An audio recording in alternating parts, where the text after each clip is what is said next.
Hello everyone，呃，大家好，我们的直播马上就要开始，还有3分钟，大家可以听到我说话吗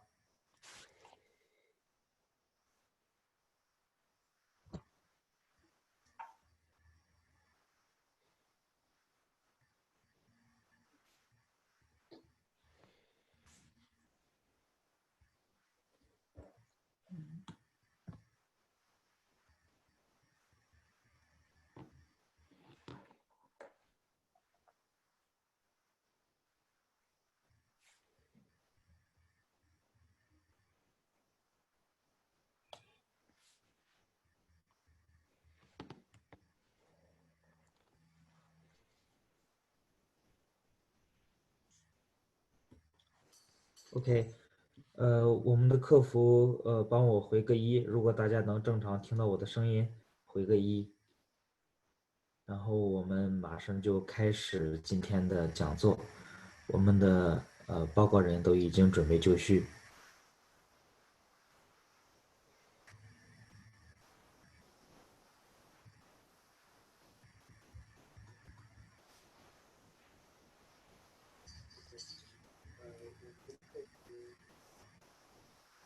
OK，好，有小伙伴已经听到我的声音了。好，我们还有2分钟，就要9点，9点我们正式开始。在开始之前，我就大概介绍一下今天我们的直播活动。我们今天是邀请到 PLOS 出版社，给大家讲解关于一些同行评议，方方面面的一些知识。当然，更重要的也是我们鼓励。各位老师和同学在讲座过后，我们大家一起来讨论，就像我们前2天一样，大家跟各个出版社的主编讨论的也非常的好。我们今天仍然鼓励大家继续的讨论。接下来我就给大家还有1、2分钟开始，给大家演示1、2个大家平常关心的问题。一个就是听咱们小鹅通的投币得的直播。这个入口在哪边？除了我们平常说的我们发的这些链接和海报以外，我们在公众号这边，就是在咱们的公众号，然后有一个学术资源，学术资源这儿有一个投币的云课堂，大家点击这个云课堂按钮就可以进入咱们的这个投币的云课堂，就是小鹅通的首页。进入首页以后，就可以找到相应的直播以及课程。当然，我们这个直播当天，大家一般都是靠二维码，我们发的二维码进来。但是以后如果你想看回放的话，呃，既可以使用原先发的海报二维码，也可以在这边投币的云课堂进来。然后我接下来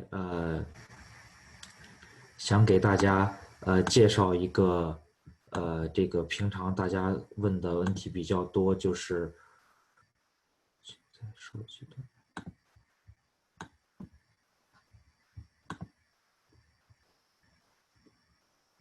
OK 这儿已经 OK 平常有一个大家问题就是帮我们分享，就是我们现在每次直播都会请大家帮我们分享，然后我们也都会评几个宣传的小能手，然后我们也会给一些奖励，而且我们这次的活动也是非常的鼓励大家，我们也会拿出一个很大的奖励，有一个免费的这个润色的免费的润色的一个名额，所以希望大家多多的帮我们来转发来分享我们的报告。我们接下来还有2场，这周我们 peer review week 我们总共有5场报告，今天是第3场由 PLOS 带来，后边还有2场由 JACC 和这个国际农业与生物科学研究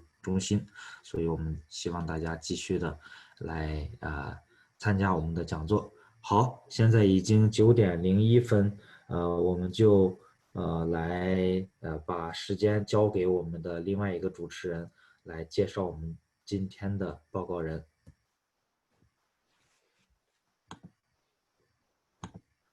好，现在该我了是吧？对，到你。OK，欢迎大家参加我们今天的讲座。我是投币德学术的创办人张宁，十分荣幸能够邀请到 PLOS 的相关负责人和我们一起举办这次讲座。然后这次讲座一共有5次，是一个系列讲座，是 Peer Review Week 的一部分。同行评议是每年一次的全球活动，旨在宣传同行评议在保持科学质量方面发挥的重要作用。今年的主题是信任同行评议。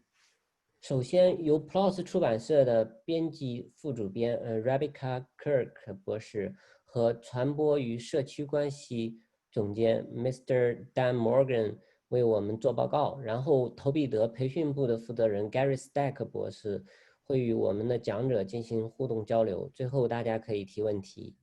Okay, I will repeat in English. Welcome to the third webinar in our series of peer review week webinars organized by TopEdit Author Services. My name is Ning Zhang, the founder and the CEO of TopEdit. Our webinar series comprises 5 events, all parts of contribution to Global Peer Review Week's events. The theme of this year is Trust in Peer Review. Our guest speaker from PLOS, Dr. Rebecca Kirk, Associate Editorial Director, and Mr. Dan Morgan, Director of Communications and Community Relations, will give us the presentation in a moment, and then we will have time for discussion, Q&A at the end. Feel free to ask any questions throughout this webinar by typing them into the chat box. 下面我介绍一下 PLOS One 估计大家都知道 PLOS One 这个出版社了。PLOS One 是一个非盈利的开源出版社，旨在促进知识传播，加速科学与医药转化。PLOS 成立于2001年，它推动了出版模式的转变。即从原来的订阅出版模式转变到现在开源出版模式。PLOS 创办了第一个不考虑创新性和影响力多学科的综合开源期刊。现在 PLOS 旗下有7本开源期刊，即 PLOS Biology、PLOS Computational Biology、PLOS Genetics、PLOS Medicine、PLOS Neglected Tropical Disease and PLOS One. PLOS is a nonprofit open access publisher, empowering research to accelerate progress in science and medicine by leading a transformation in research communication. PLOS was established in 2001. PLOS propelled the movement for OA alternatives to subscription journals.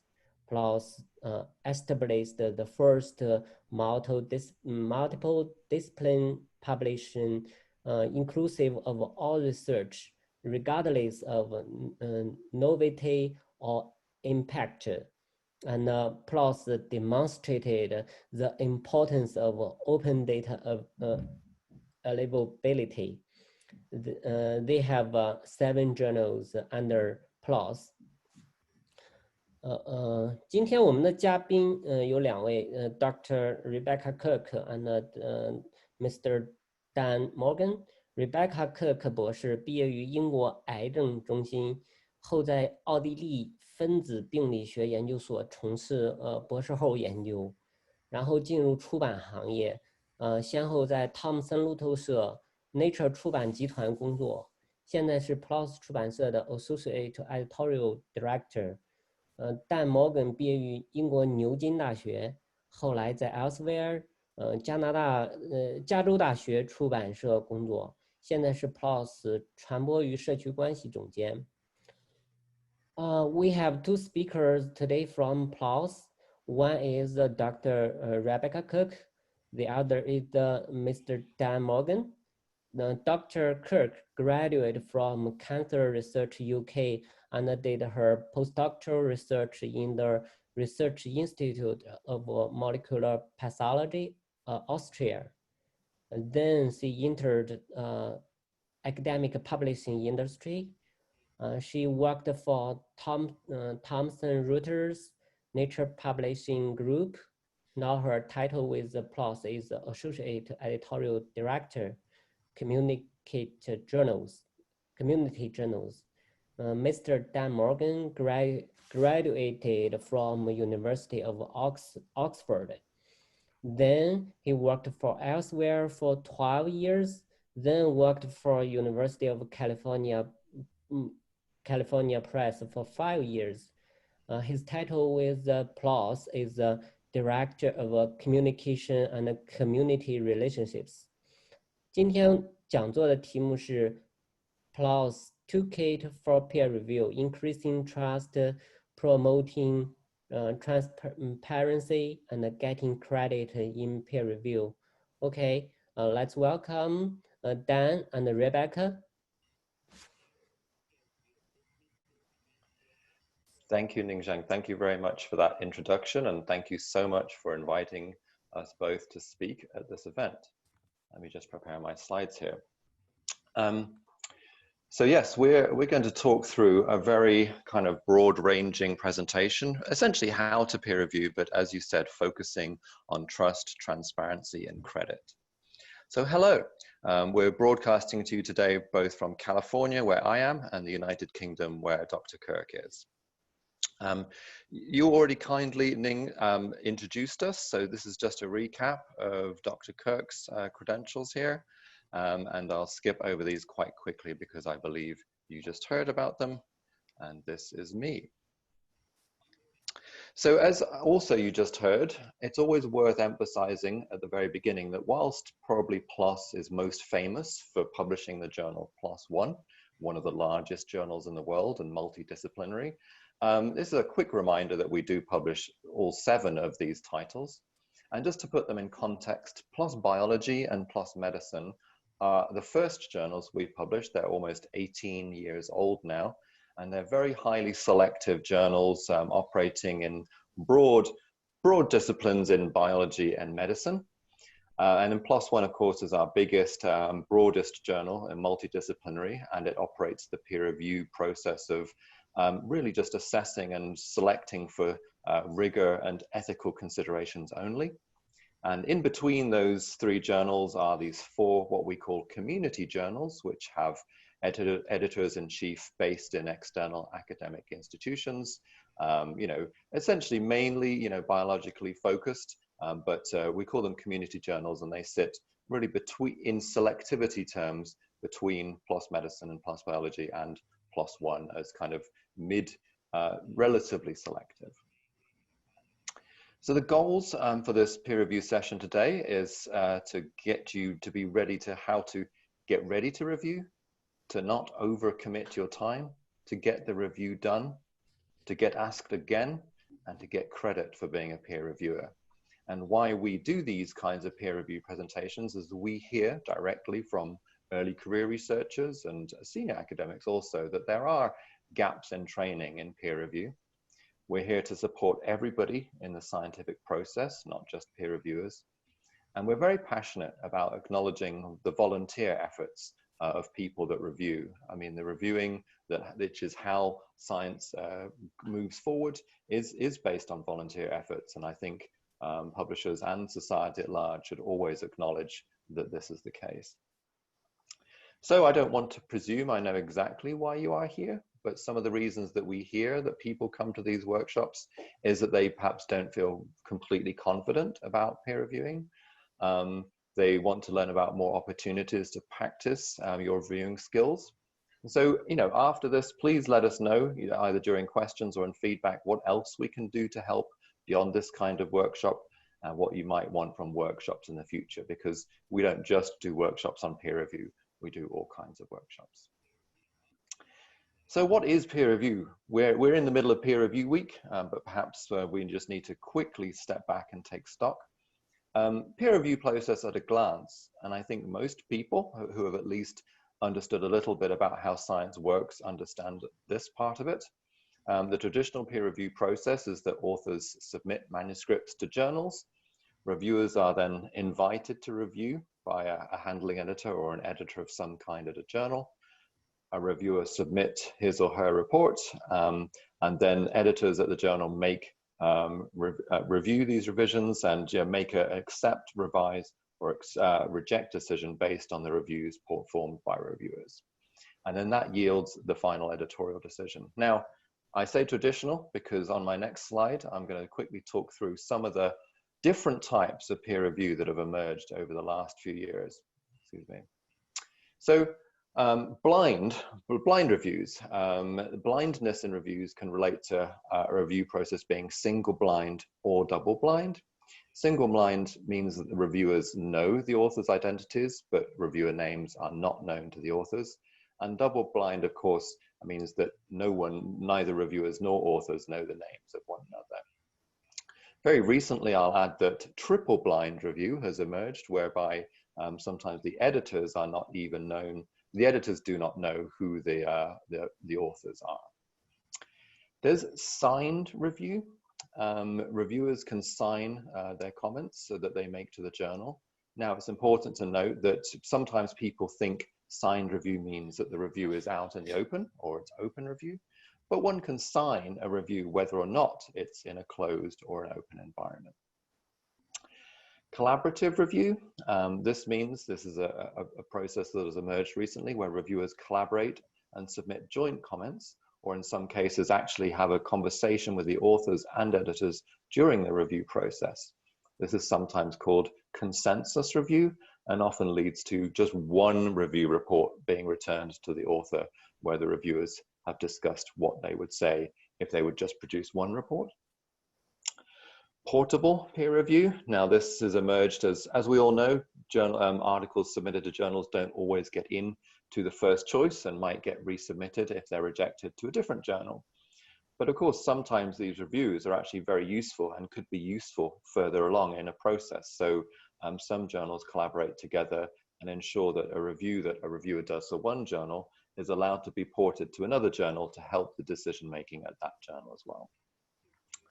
Published peer review means that often the reviewers report and the names of the reviewers, if they have signed their reviews, are published alongside accepted articles at the journal.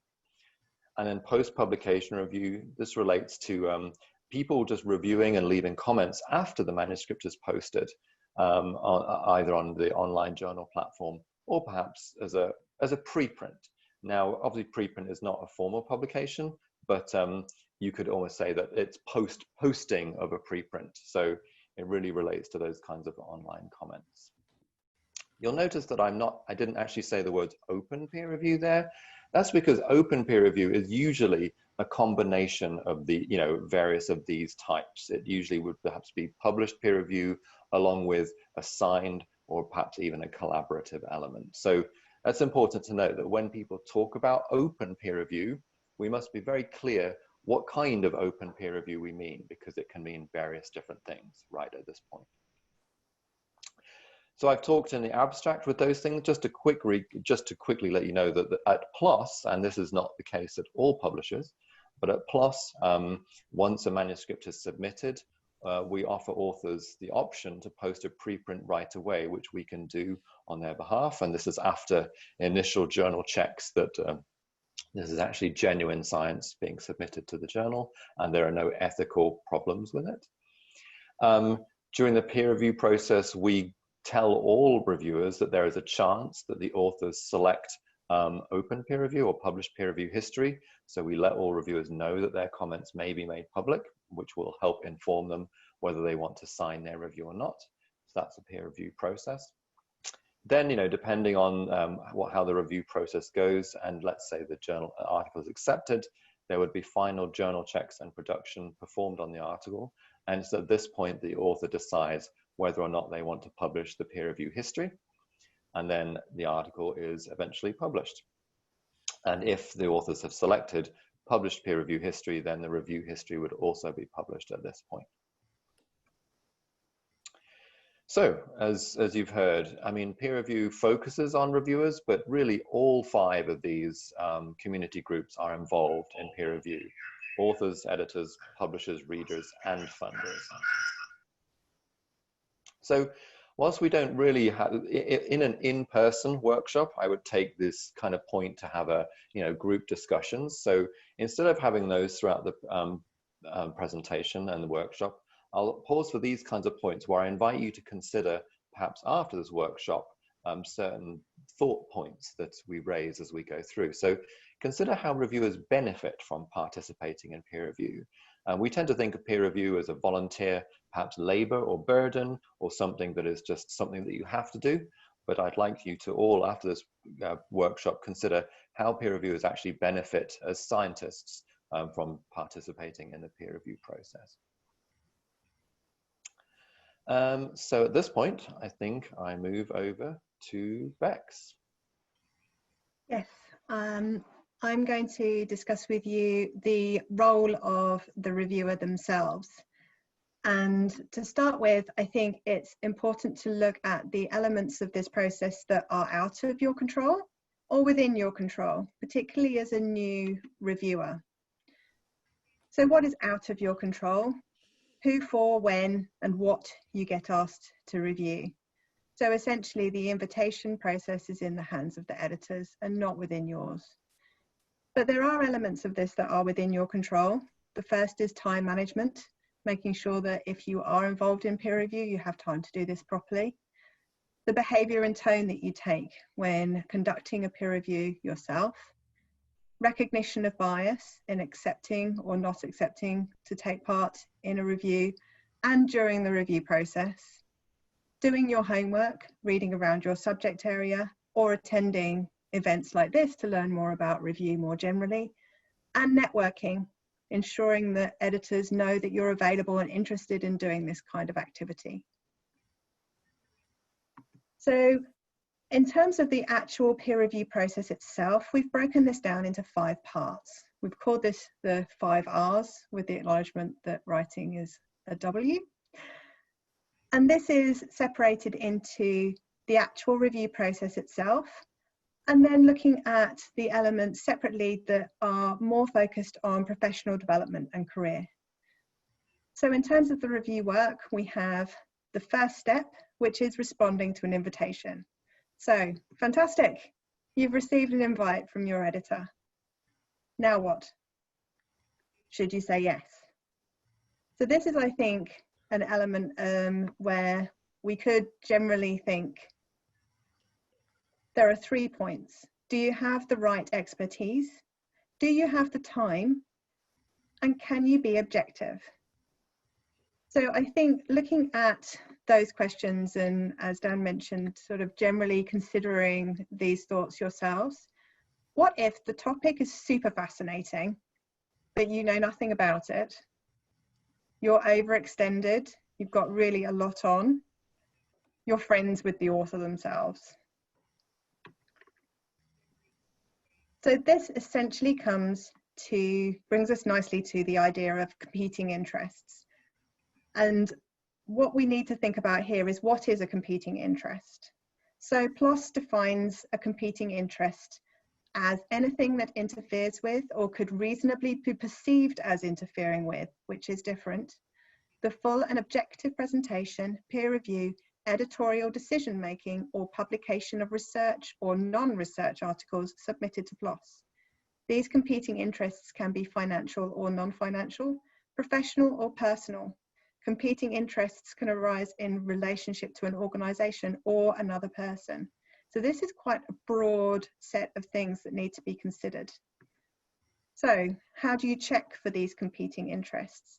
There are 7 questions that would be appropriate to ask at this point once you've received this invitation to review, or for that matter, to take part in any part of the editorial process. Could you profit or be negatively impacted financially by the submitted research? Do you have any kind of personal relationship with the authors? Or are you and the authors rivals or competitors in research? Have you recently worked at the same institution or organisation as the authors, or are they down the hall from you now? Have you or are you currently collaborating with the authors? Have you recently published with the authors? Or have you recently held grants or other kind of financial arrangements with the authors? And an important point, there are a lot of things here, there are a lot of things to consider. If at any point you're not sure if something or some type of relationship actually constitutes a competing interest, feel free to ask the journal office. They will be really happy to advise. If you have to decline the invitation, it's really helpful to let the editor know as soon as possible. The authors will be waiting for a decision on this manuscript, and moving this along is really helpful. What's also helpful is if you know a very suitable alternative reviewer with relevant expertise and who you're not aware of having a competing interest, suggesting this to the editor can be a really helpful way of moving the manuscript forward. So assuming you've decided, based on all of your analysis so far, that you are able to conduct this peer review, the next step really is to look at the journal guidelines. The vast majority of journals have a publicly facing piece of information that allows potential reviewers to look at what the journal looks for in articles it's publishing, and also what kind of expectation the journal will have from you as part of this process. So it's time. You've agreed. The editor's sent you the manuscript. Now, really the first thing is that you need to read it. And one of the things that I think is really helpful at this point is to note that generally the experienced academics that we've spoken to say that reading a manuscript twice, looking for different things on each reading, is really helpful as part of this process. So during the first reading, the recommendation is to really look for three key things. What is the main research question that the authors are addressing? How does this study relate to the published literature on the topic? And what are the key findings of the study? So what are the actual outcomes they're reporting? Make some notes on this, step away, and then come back and read the manuscript again. But this time you'd be looking for different things. This is a much more in-depth look at the manuscript. Here you would really drill into the information in the abstract and the introduction, looking in depth at the figures and tables, and potentially as part of that into the data that have been made available as part of the process. Also looking at the methods, whether these are appropriate, how they've been conducted, and whether there were things that are missing from the information. And then into the results, the discussion and the conclusions. Are the conclusions justified by the information in the manuscript?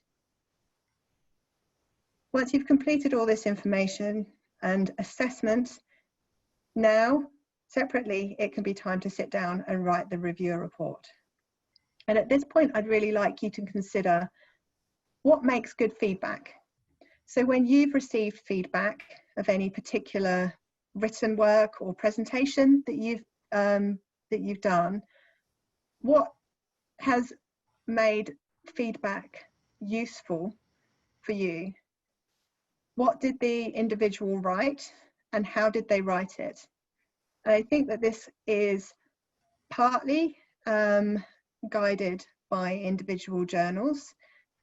We get told what a particular journal wants from the review and what the editor wants, but it's also about how to support an author in really developing their manuscript before the final version of record is published.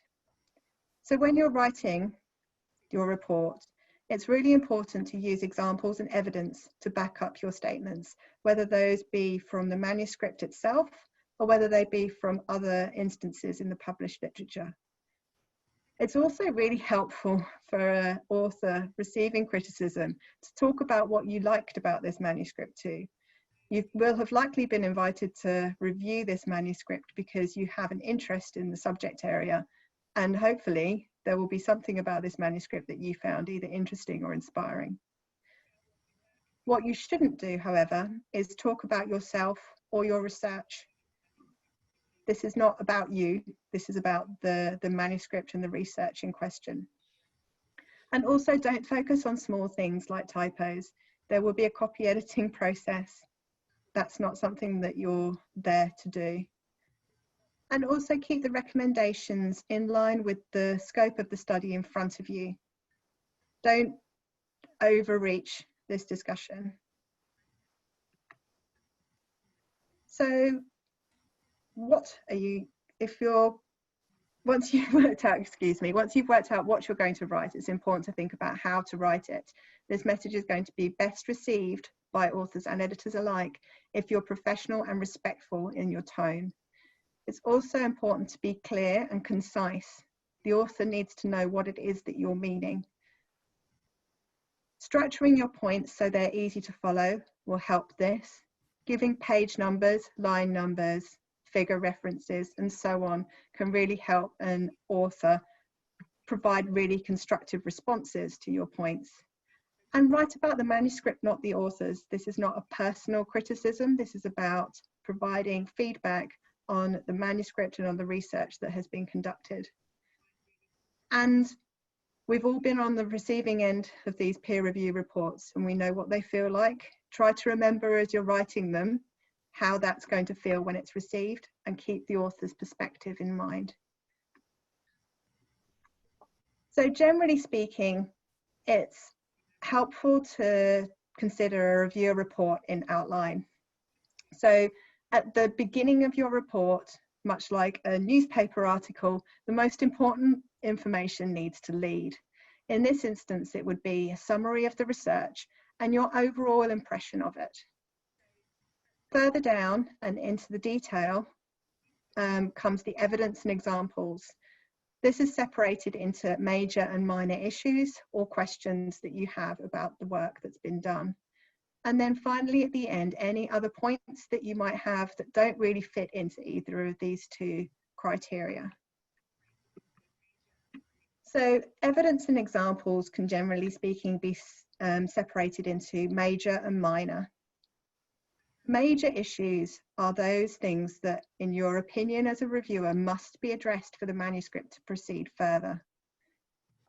However, within these major revisions, it's important not to include any considerable additions or required experiments that would fall outside of or expand on the scope of the present study, with the exception of if you have been asked by the editor to consider this in particular, which is very unusual, I have to say. In terms of minor elements, it's important to address these items to improve the manuscript, potentially the readability, the clarity, and the accessibility of the text or the information presented. But these items would not affect the overall conclusions of the manuscript. So one way of looking at how other people have formatted these reviews and pulled together their outlines is to look at the published peer review. So many journals do offer this, but PLOS offers authors the opportunity to have peer review reports published alongside their article. So as a reviewer or potential reviewer, this is an excellent way to get more insight into the review process. Incidentally, in PLOS's case, it's also an excellent way to get an insight into the editorial process, because the published peer review history of PLOS includes the editorial letters to the authors. So in terms of what you will be able to learn from published peer review history, these are how the article changed and improved based on the reviewer feedback. Also, how reviewers with more experience wrote and structured their feedback. And we'll just look now at an example of where to find this type of review. So we can see here nicely circled in purple, the published peer review history of this particular PLOS biology article is on this far right tab, under which we can see the author responses and the decision letter for each revision stage.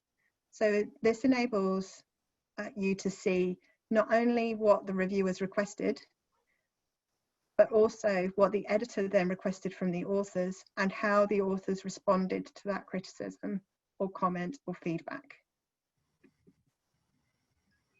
So I think overall, the key things to keep in mind if you are a reviewer is to know your role. And your role is to determine what the author's claims are and whether they're supported by the contents of the manuscript. You are there to be a subject matter expert. You're not necessarily going to be an expert on all parts of the paper, and it's important to acknowledge that within your review. If there are sections of the manuscript that you were not able to consider, it's really helpful to the editor and author that they know that.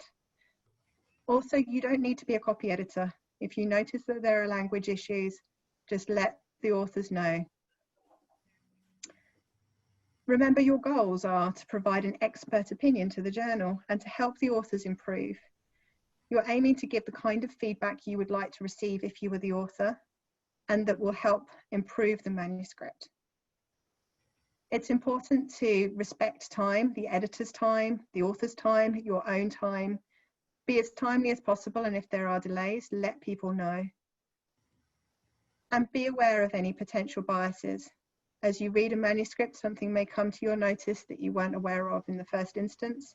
It's important to be aware of that as you're going through and to make the relevant people aware as well.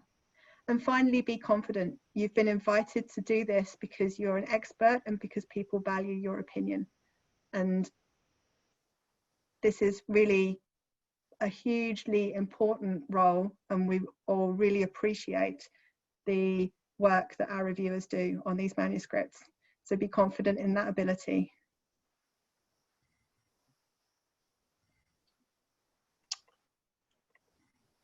Okay. So yeah, moving on to the other aspects, which is, I think, once you've completed these elements, is the professional development aspect of peer review. Thank you, Dan. Thanks. Thanks so much, Rebecca.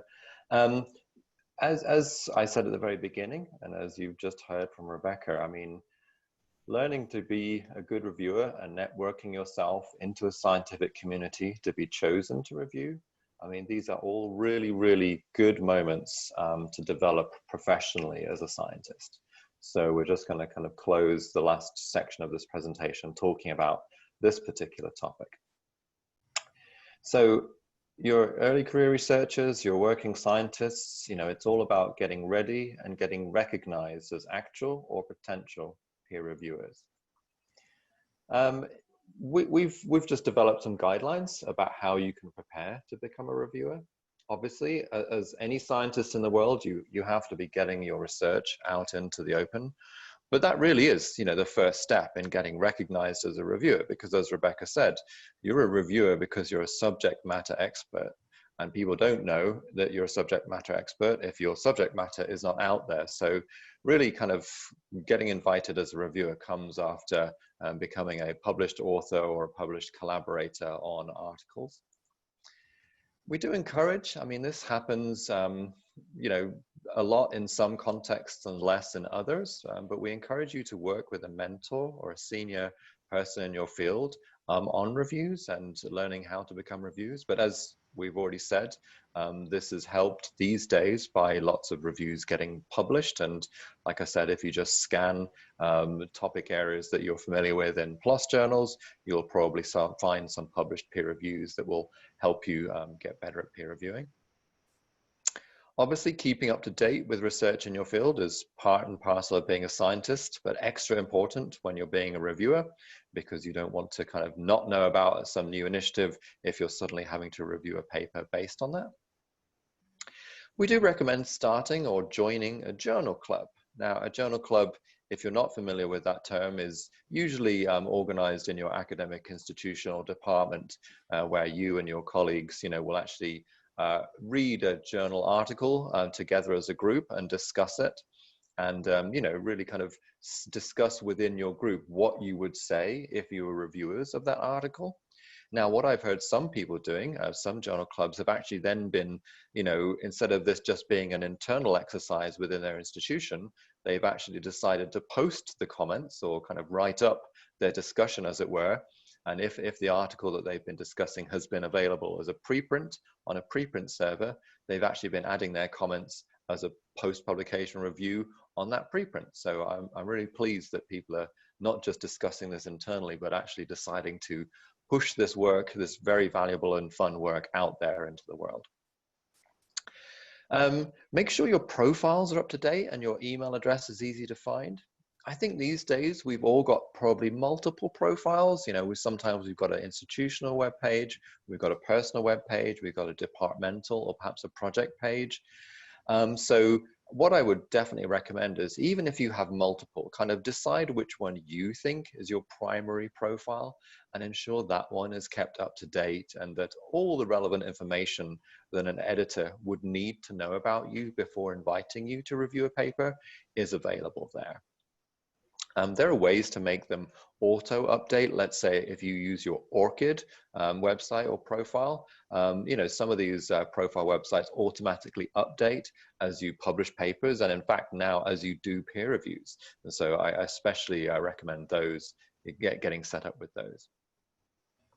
I mentioned it in context of journal clubs, but even individually, a good way to practice peer reviews is commenting on published articles or preprints. This is a way that you can actually start to review papers without getting invited. Now, it might seem kind of bold or kind of, I mean, in some contexts, one might think it's rude to comment on something without being asked, but as long as you're respectful, as long as you're constructive, and as long as you're helpful to the scientists on whose work you're commenting, I would definitely encourage putting yourself out there and commenting on papers and preprints that you feel you have something to offer, because it really is a great way of getting noticed as a good reviewer if you haven't been invited to review yet, because editors, I mean, and this is a bit of a problem, tend to invite reviewers who they already know will do a good job. So one of the best ways to show people that you will do a good job is to already put your reviewing skills out there. Now, if you're involved in social media, or if that's something you definitely engage with, then you'll see, and we all see, a lot of discussions about science occurring on social media, especially Twitter. And last but not least, hopefully, and maybe even following some of the advice of this workshop, if you do it well the first time, you will be asked to do it again. So I really do recommend, you know, I would rather decline a review than do a bad one. That would be my advice to you. I wanted to talk about getting recognized for your work as a peer reviewer.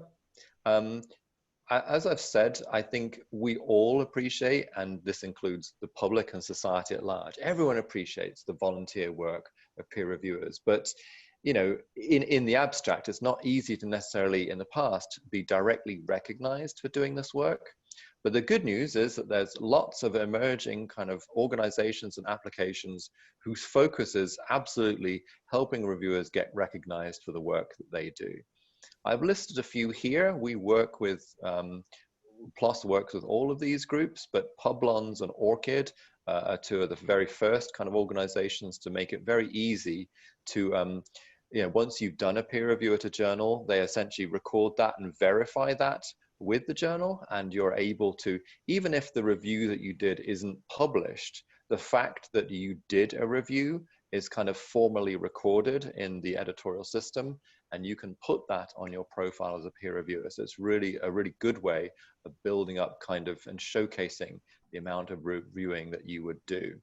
And what we're hopeful, we can't control this, but we're passionate advocates for academic institutions globally formally recognizing the work of peer reviewers. So in addition to judging your work as a scientist on how much you've published, I hope you all agree it would be great if we could also get kind of judged on how much we contribute to the scientific community by doing reviews also. If you, when you are a reviewer or an author within PLOS journals and most of the big journal systems these days, you will notice that there are options to link your ORCID profile or a Publons profile within the system, so that, as I said before, the fact that you are doing reviews automatically updates your profile. This is an action plan. Again, if we were in the same room together, I would have this on a handout to give you, but this is a kind of very simple, long but simple action plan for you as early career reviewers to get started as a peer reviewer. Quickly going through it, update your public profile, make your email address findable and keep up to date. authorizing ORCID to link your publications, finding a mentor, attending as many conferences as you can. In these days, they would probably be virtual. Connecting via experts via social media, again, journal clubs, commenting on preprints respectfully, and asking your principal investigator to co-author reviews with you, or asking your PI to recommend you as a reviewer if they decline. You know, this is a good solid action plan that, you know, you can really get started on right away, maybe even right after this workshop. So definitely look at a list of these action steps, check off what you've done already or what you feel you don't need to do. And yeah, make yourself a plan after this meeting. And I really do think that, you know, in a matter of 10, 15 minutes or so, just really thinking about how you can set yourself up, you'll make good solid progress in becoming a peer reviewer. I'm happy to share these slides as a PDF after this presentation, but the one thing I will tell you is that probably not that necessary, because we do have everything we've talked about here, including much more kind of interactive ways of going through the content, is available at what we call the PLOS Reviewer Center. The URL is there linked at the bottom, but if you just Google or you use a search engine for PLOS Reviewer Center, you will find it. There is not just kind of articles written about this, but there is an archive of all the newsletters we've sent out that introduce new topics in peer review. I do encourage you to sign up to receive these newsletters. This is not really marketing content. This is really informational, educational content that will help you become a better peer reviewer. And that newsletter is called the Peer Review Toolbox. So please, yes, go to the PLOS Peer Review Center, sign up for the PLOS Peer Review Toolbox, and you can receive all of this kind of information into your email inboxes. Just a quick plug, I said this is not the only peer review type of workshop we do at PLOS. We have just recently launched also the Writing Center. Now, of course, we all feel that we know how to write, but what we're talking about in our Writing Center is how to write the best methods, how to successfully report on statistics, how to write a great abstract, how to come up with the best title based on your abstract. And this, like the Peer Review Center, is synthesizing sound advice from senior people, both in academia and in publishing. So I do invite you to not only check out the Peer Review Center, but also the PLOS Writing Center as well. So our objective today was to make you feel more confident about reviewing. So I hope you got at least something of what you wanted from this workshop. Please tell us what else we can do to help. And I'll close it there, but hopefully open it up for any questions, reactions, and comments that Dr. Kirk and I will be happy to answer for you. Thank you very, very much. And Ning or Ray, I'll invite you to comment now as well. Yes, thank you. Thank you, Rebecca and Dan. Thank you for your presentation. We really learned a lot from them. So yeah, the presentation are very helpful for our audience, especially for those early career scholars. Thank you very much. Especially today, you just mentioned this PLOS Writing Center. It's my first time to hear about this. I will definitely check it. Yes, we've just launched it. It launched 2 weeks ago. Yes, we've been writing content all year, and more content will be added to it. And if you sign up for newsletters there as well, you'll receive any new content. But yes, people are pleased with it, certainly. Okay, yeah, this will be very helpful, I think. Okay, I will say something in Chinese with our audience.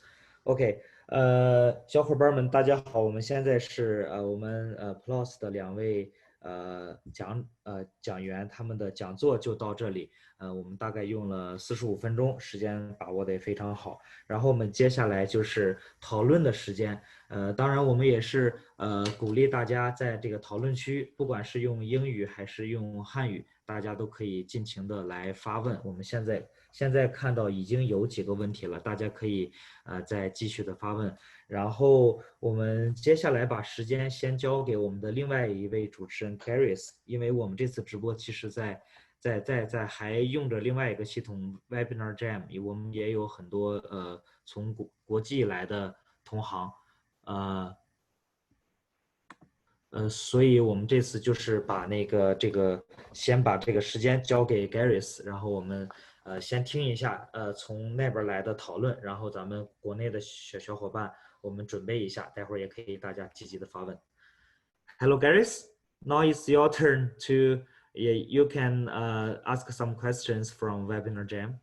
Hey, how's it going? I love that presentation. That was really, really, really cool. I think it's we learned a lot. Thank you so much, guys. Like, especially around peer review being such an important transferable skill for researchers, which is not something that we hear all that much about. It's just something that people are kind of expected to do as part of their, you know, day-to-day academic work. And you know, what about credit? And what about the fact that this can be something that can be so useful as a skill, irrespective of which career you end up in. And, you know, as you know, lots of early career researchers don't stay in academia, unfortunately, but there's that cool transferable skill that people can gain and learn from this experience. We've got quite a lot of questions from our side, so I hope you have a few moments to dive in, if I can read out. Absolutely. A few. We have some audience members from India with us today, and one of the first questions, excellent presentation. We would like to have an opinion on credit for peer reviewers, apart from reviewers getting further invitations and metrics in websites, which you've mentioned. What's your opinion about whether people should get paid for peer review? I do have a lot of thoughts on that. So I was actually involved in setting up one of the first journals that did pay peer reviewers. It's a journal in psychology called Collabora Psychology. I think it's a huge topic. I mean, fundamentally, I would say that it will always be problematic to pay peer reviewers a true payment for their time, because peer review is such an expert activity that really, if you calculated all the hours and the hourly rates of senior to mid-career to junior scientists doing this work, there's just not that amount of money in the system to pay people a respectable amount for doing that work. So that's just a fact, right? So it's hard to, you know, so even if one might agree with, you know, that it would be good, it would be to, you know, to recognize peer reviewers in that way. You know, if you really, really wanted to change the paradigm such that that was, you know, a de facto way of giving credit, it would be a huge and massive shift that would take up a lot of time and a lot of the money in the system. So with that, you know, I would say that that's why I think a lot of the focus of, you know, giving peer reviewers recognition has focused on the kind of the if it's payment, then it's a very small micro payment or a contribution to perhaps a future product or service at the journal or at the publisher kind of that's involved, or it's, as you said, you know, a gift of some kind, or, you know, as we've talked about, recognition on a profile. But I think one of the other reasons that people don't, you know, have concerns with making money with peer review is that, as Rebecca just said, the main reason that you should say yes to doing a peer review is because you are an expert, because you're the right person to peer review. By adding, you know, payment into that mix, you introduce a potential competing interest that someone could decide to accept a peer review or more peer reviews than they can possibly commit to for the sake of earning income. Now, that's, of course, whenever you talk about competing interests, it's sometimes a bit rude to presume that someone might do something bad or might, you know, act poorly or unethically, but it still exists. It is still a potential competing interest that you introduce into the system. And so I think because of that competing interest, and because really it would take up, if you paid all reviewers, it would take up so much money that ultimately you could use to kind of make publishing just less expensive. I would say that paying peer reviewers only works in very, very small context, journal-specific context, and as a large universal shift, probably would not happen. Interesting. I think it's important that you touch on this idea of credit for peer review. I mean, I was working as an academic for years, and it was never part of our assessment at universities, the ones that I worked at anyway in the UK and Ireland. Like, you could write about your review work on your accreditation reports to your department, but they didn't care. Like they were, they cared about funding and about, which publications we had written and published. So I think that's important to, you guys are leading in pushing on that as well, I think. So, I mean, we also get situations where researchers write to us, and this is another question that I have this afternoon. Like my professor wants me to write a review, but I'm worried that I won't get credit for that review when it goes back to the journal. So, I mean, do you have any thoughts on that? I know it's an issue, isn't it? From the editorial side, we prefer to know who is conducting the reviews. For multiple reasons. One of them is that people should get credit for the work that they are voluntarily, in many cases, doing. But also so that we can be aware of what technical expertise this particular individual may have and be offering to the review. So as a journal editor, we would be very keen for the PI or the mentor, and we would view this as best practice to ask them to email us and say, I will be conducting this review with my colleague, or and provide their name. If one or other of you is happy to sign your review, then you can complete this. If in my experience as an editor, what I have usually done when somebody has contacted me along these lines is I've also sent an invitation to the early career researcher so that they can complete their review with their own credit. And then we can maybe receive a more sort of holistic overview from the mentor in a separate review part. Or the mentor can step back from the process. So how that conversation is conducted with the mentor or with the PI themselves, I think has to be down to that relationship. But as a journal and as an editor, we would encourage you to get in touch. We have systems in place to make sure that things are done appropriately and so that people get the credit that they deserve. Okay. I have a question about suggesting reviewers in cover letters. Like, does PLOS, I mean, I know you have systems on your online submission systems for suggesting, for authors to suggest peer reviewers, but how are you able to say like how often editors would actually go ahead and use those suggestions that authors make? It largely depends on the quality of the suggestions. Okay. What I would say is that we wouldn't review a manuscript with only suggested reviewers. Generally speaking, we would look to have an independent expert that has been sourced by the editor themselves rather than provided by the authors. In specific research fields, sometimes people give incredible suggestions. Right. Other people can be tempted to provide recommendations of someone who maybe they've already discussed this research with, and they might not have a formal relationship with them, but you know they're fairly confident that they're going to give a good opinion. Quite often when you approach those reviewers, they will say, I've already spoken to the authors, I can't do this. So yeah, when recommending reviewers for your own research, it's really important to think about why you're recommending them. Are they an expert whose opinion you would value, or are you looking for something else from that? That's why training is so important, because people don't necessarily know, like, you know, about the ethics of this as either. Like, I have a question from one of our colleagues in Brazil, actually. So it's about being asked to do peer review, but not having expertise in the whole of the area of the paper. So in this case, they've got expertise in a specific drug, but not in the statistical analysis areas of the paper. So is that something that they should take to the editorial office to say, like, I can comment on some sections of this work, but not the analysis, the statistics? It's common, no?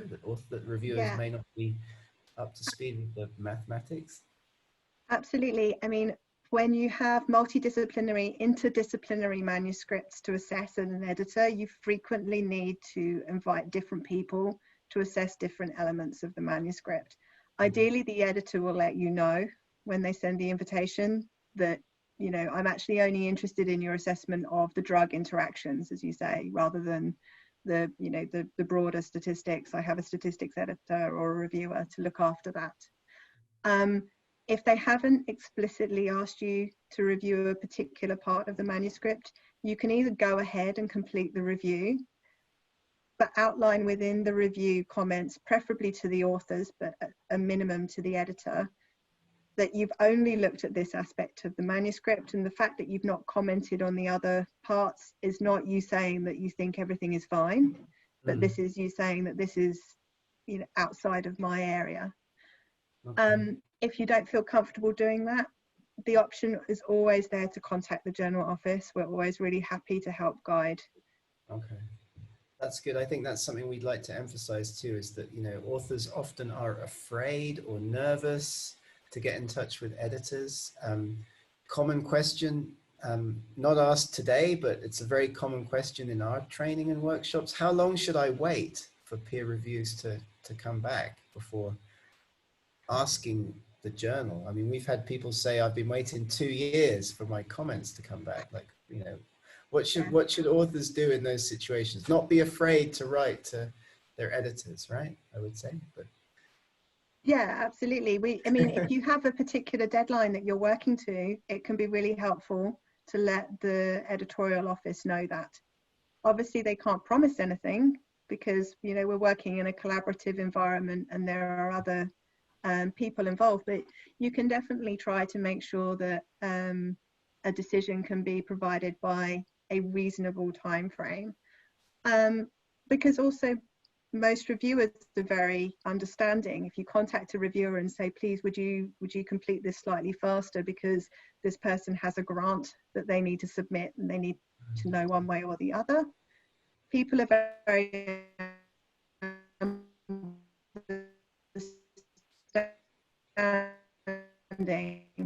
The thing is not to use that all the time. But yes, the editorial system should have some information, but just contact the General Office. It's what we're here for. Cool. Does PLOS have a time frame? I mean, do you say, like, is there an average time from submission to publication? Just for interest.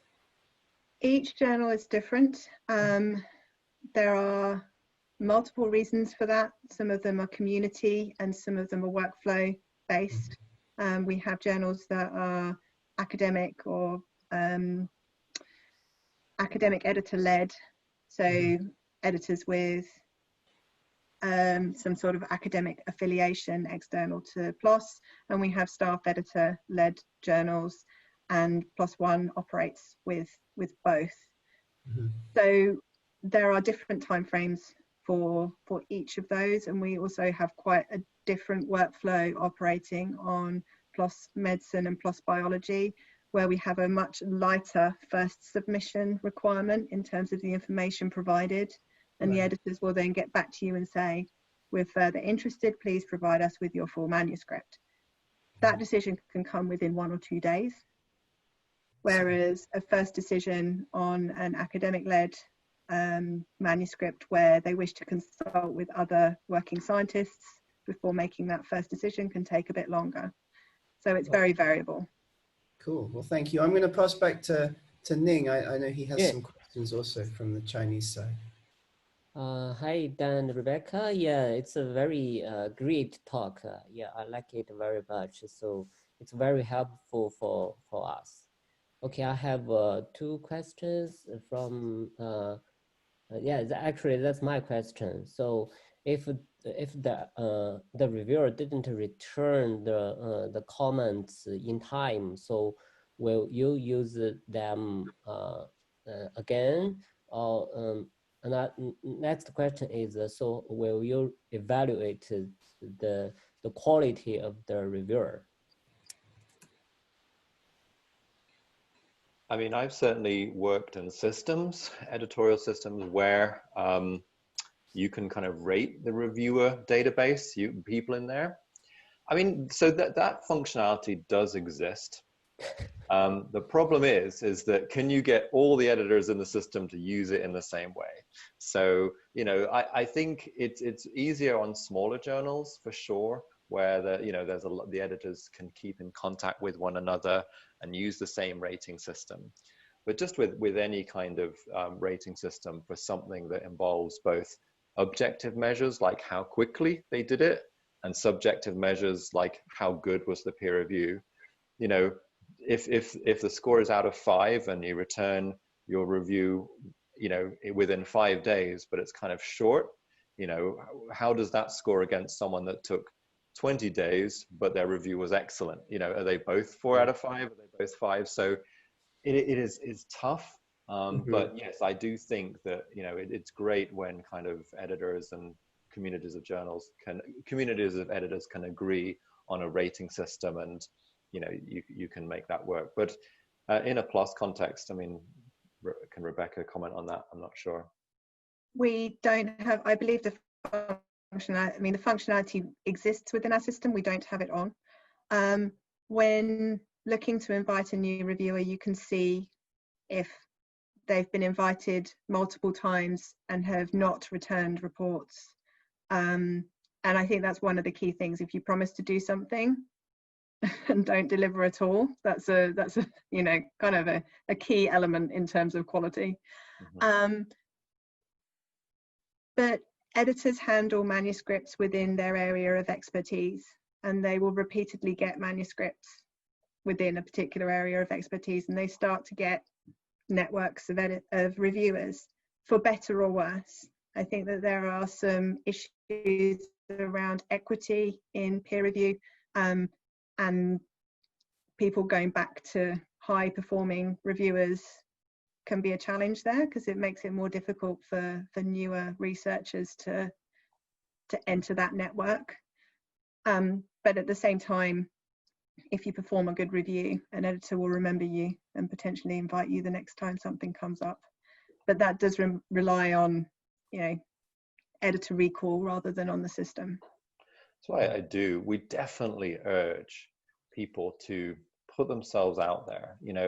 Preprint culture is such a big thing now that, people publish early versions of their articles, and if we use that as an opportunity to expand the universe of potential peer review moments, rather than worry about, often preprint, the discussion about preprints is like, oh, this is unpeer reviewed content out in the open. That's true, but that's the point. It's there to be peer reviewed. What I would encourage people to get involved in peer review is maybe follow the advice right now. Think of, how to craft the perfect peer review using that triangle with the broad comments going down to major, minor topics. Give that a practice by picking a preprint and doing a trial run of how you would review it and post it respectfully. And therefore, if you want to build yourself a profile of a peer reviewer, how great is that to write to an editor and say, I'm an early career researcher, I'd love to get invited to review more papers. By the way, here's 5 reviews I've already done.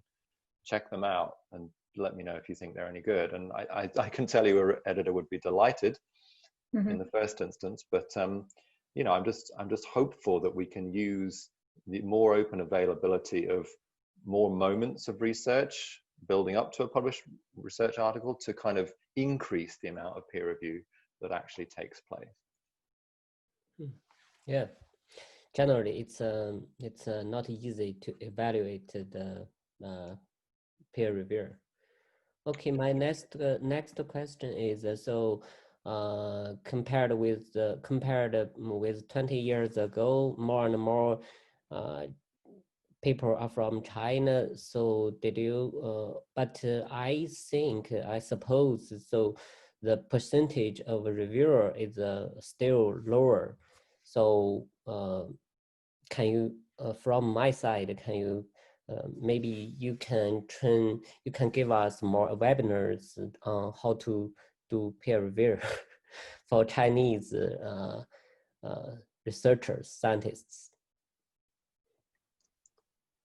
From my perspective in inviting reviewers, one of the challenges is disambiguating a researcher from other researchers, and identifying the correct email address to invite the particular person with the expertise you want. And this is an issue across the board, but it has been more challenging for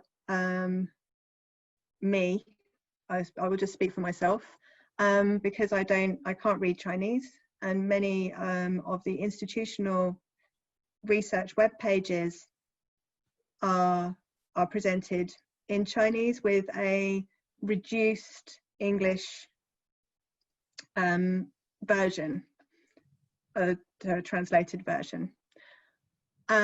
And so this makes it much more difficult for individual researchers to make it clear to anyone wishing to network with them, in fact, what research interests they have, what contributions they have made, and who exactly they are.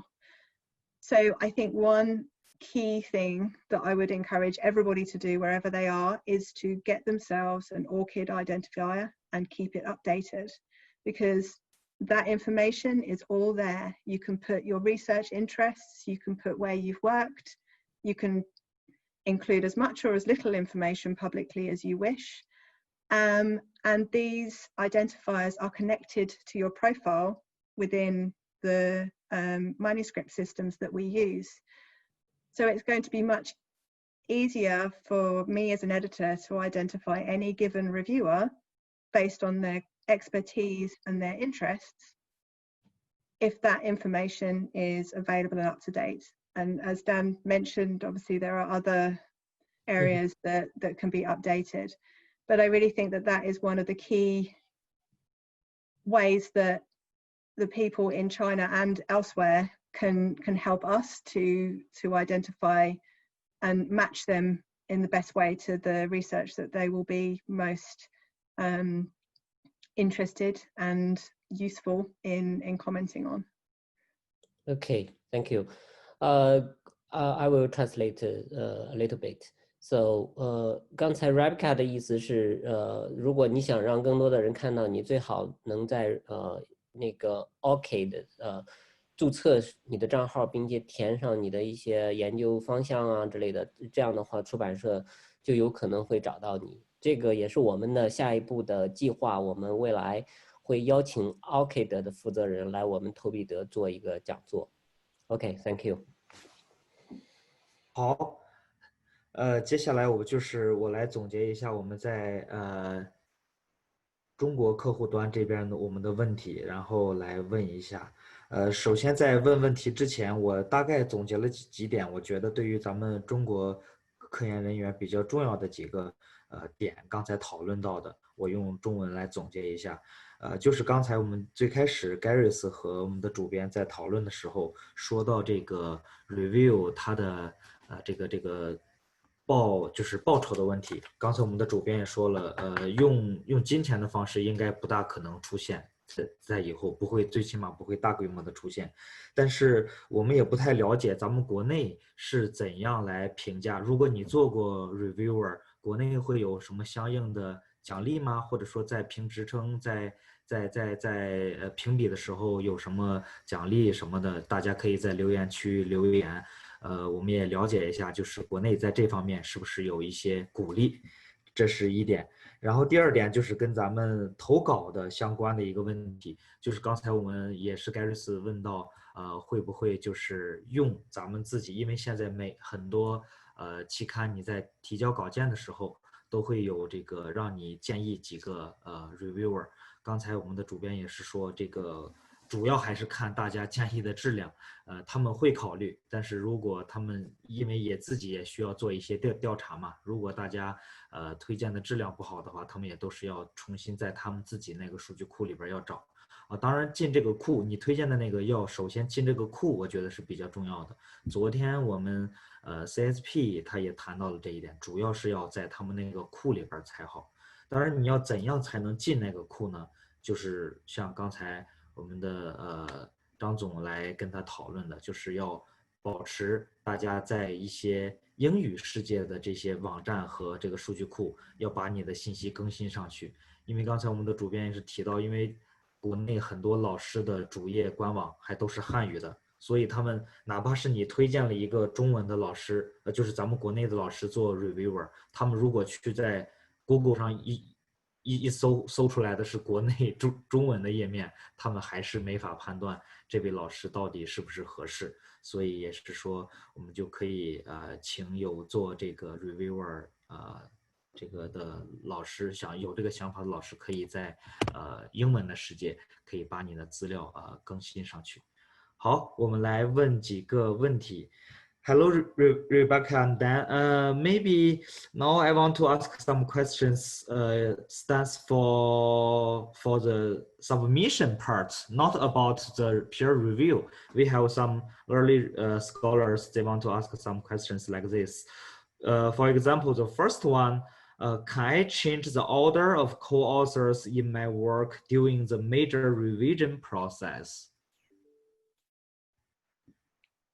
Can you? Yes. Yes. But there's a process for it. It's important that everybody, separate from editorial, everybody within the author process needs to agree to the changes. And once that agreement has been made between the authors, then it's the responsibility of the corresponding author of the initial submission to get in touch with us at the journal office and let us know that this change has been made with agreement of all of the authors. Different journals operate this differently. Usually this will require some kind of acknowledgement from each individual author to agree that this change has been made. Okay, thank you. Yeah, basically, I think this is not very common during this process.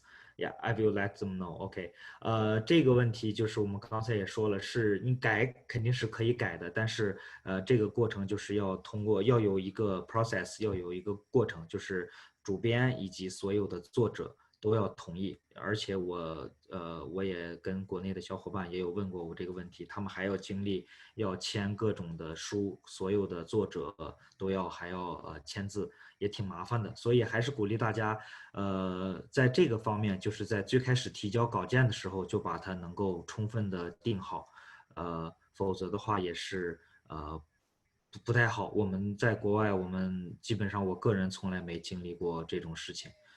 OK， 好，然后 another question about the peer review, but still in the point of the submission.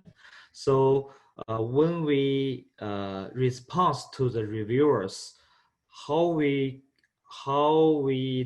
will do if I disagree with the reviewers' comments? I mean, again, Rebecca is a scientist and an editor and can speak to this better. I've just witnessed when this has happened well. So just from my observations, that if an author, in a way, following the advice, the same kind of advice in a peer review workshop such as this, responds with evidence and examples and with respect and constructive criticism of the review, because maybe a reviewer made a mistake. It could have happened.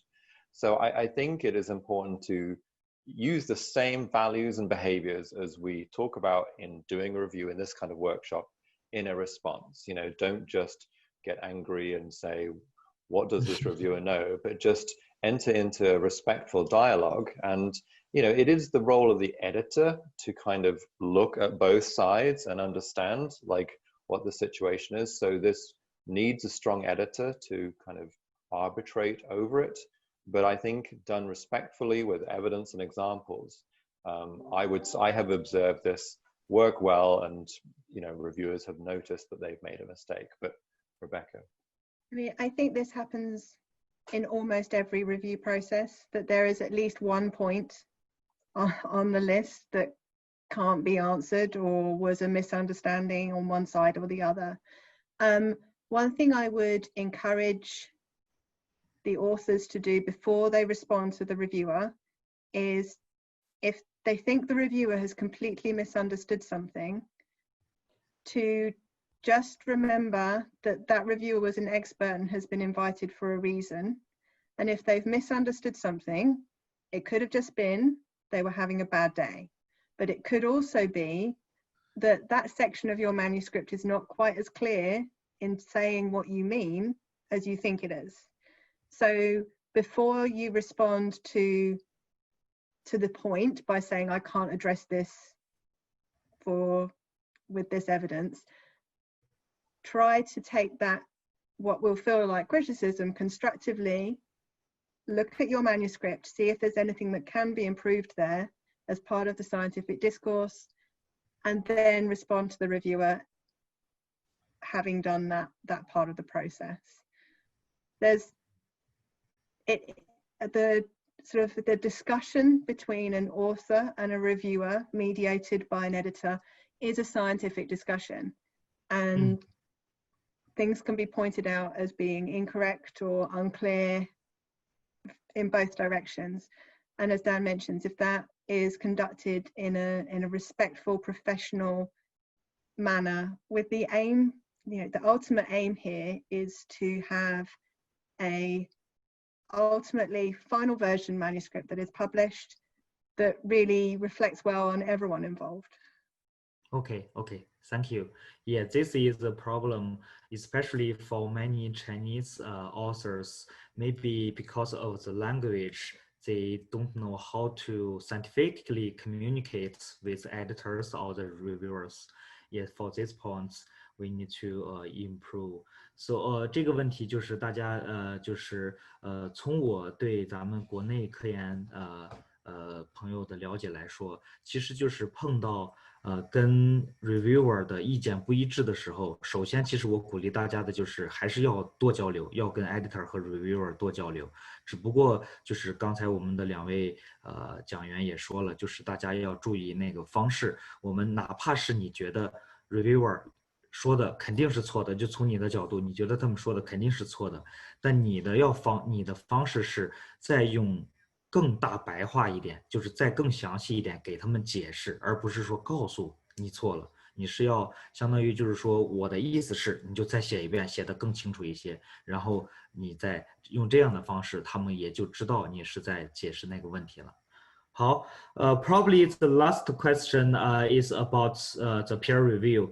Dan and Rebecca, you have already talked about how to do the peer review and showed us some learning materials. But here, this question is asking, as the first time to do the peer review, do you have any specific suggestions for these scholars? Is their very beginning the first attempt to do it? My recommendation would be to ideally a preprint, because then the authors can actually get the input in real time and take account of it if you wish to share. But find a manuscript that you're interested in and that aligns well with your own research, one that you would be looking at anyway, and conduct a peer review based on that manuscript. If at all possible, I think it was really helpful having conducted that sort of mock peer review to identify somebody who is more experienced in peer review and ask them to look it over. And obviously it would need to be someone in the same sort of research field to have that insight on the particular manuscript. But I think getting feedback on a review of any kind that you've written before you send it anywhere is very important. I actually think when I was postdoc, I provided that feedback for others, as well as requested that myself before conducting invited reviews. Alternatively, if you really have never peer reviewed before, something that I think is incredibly valuable is taking part in something like a pre-review, preprint journal club. The benefit of that is that the outcome of this journal club, which is usually around an hour, is that the team collaboratively prepare a peer review report that is then shared with the authors.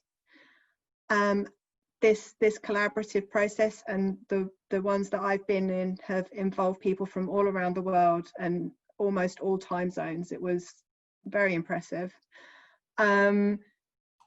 That process where each individual contributes their really particular expertise to one aspect of the review, and where together you come up with the holistic overview part, you know, the bit at the top.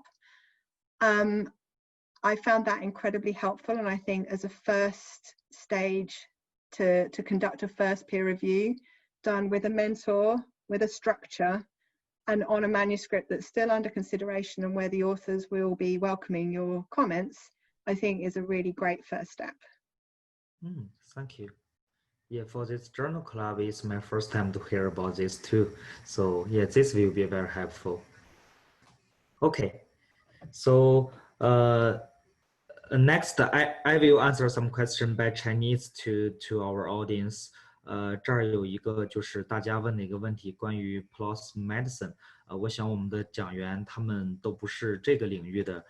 这个就是我们有一个人问他们这个 PLOS Medicine 投稿最看重什么？这个我们可能还是去看一下这个杂志的主页，看看它的那个 scope and aims， 就是看看它的接收范围，这个肯定是最重要的。然后按照我对 PLOS 除了 PLOS One 以外的其他的杂志的理解来看，其他的杂志对原创性以及它的要求都是蛮高的，有很多它的这方面的杂志都是那个领域的比较顶尖的杂志了，所以应该还是要求蛮高的，所以这个我们就不问咱们的讲员了。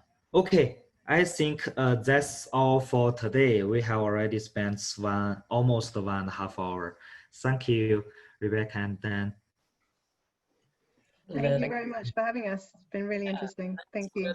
Oh, I noticed Dan sent a link in our chat box. I will share this to our audience. Yeah, thank you. Okay, thank you. And thank you so much for the opportunity. Ning, Gareth, Ray, Tao, this has been really great to be involved in something like this, receiving questions from India and Brazil and China. It's our pleasure and our privilege to be involved in something like this. So thank you so much for inviting us. Okay. Yes. Thank you. Thank you. Yeah. Bye. Bye bye.